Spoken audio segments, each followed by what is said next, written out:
In this video, we're going to take a look at how we can multiply integers together. To set this up, we'll consider some problems that we've seen before.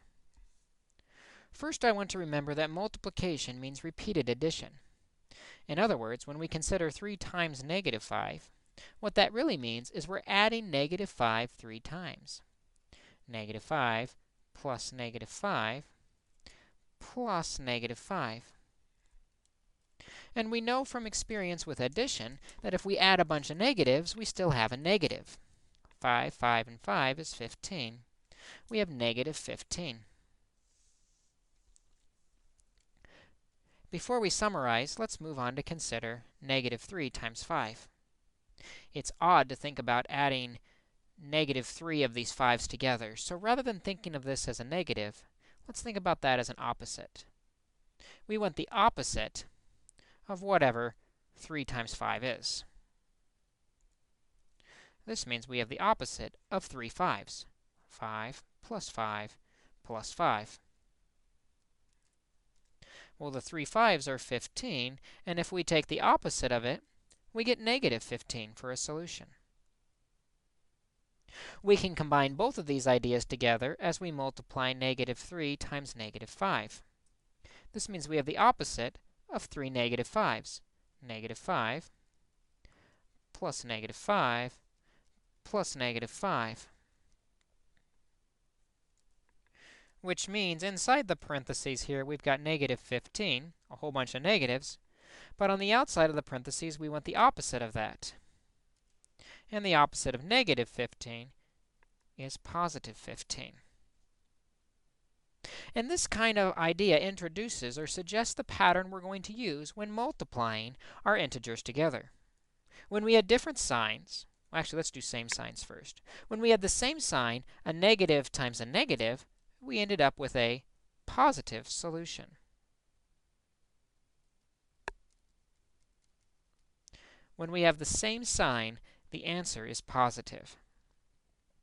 When multiplying with different signs, and it didn't matter which one was negative or positive, a positive times a negative was negative, and a negative times a positive was negative as well. In other words, if the signs don't match, the answer is negative. Keeping in mind this pattern, we should be able to multiply very quickly with our integers. Same signs positive, different signs negative. So for example, if we have 7 times negative 4, we see we have different signs. Because they're different, with multiplication, the answer is negative. 7 times 4, then, is 28, and we have negative 28 for our solution. Let's consider another example. Negative 5 times negative 9. Here we see they are both the same sign. With multiplication, when we have the same sign, the answer is positive. 5 times 9 is 45, and we get positive 45 for our solution. Again, the positive's not needed. I'm simply writing it for emphasis. We can simply say the answer is 45. Let's do one more. Negative 6 times 3.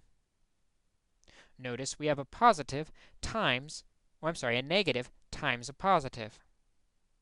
Because we have different signs, the answer is negative. And 6 times 3 is 18. We get negative 18 for our solution. As we remember, this pattern of multiplying with the same sign makes it positive, and multiplying with different signs make it negative, I have one warning I want to address before we wrap up this video. The first example we did was 7 times negative 4. A common error is students will subtract 7 minus 4 to get 3. But I want to notice that 7 is right next to the parentheses. Remember, when we're right next to parentheses with nothing in between, we assume the operation is multiplication. So be very careful of that error. When a number is next to parentheses, we are actually multiplying, not subtracting 4, but multiplying by negative 4. And that wraps up multiplying with integers.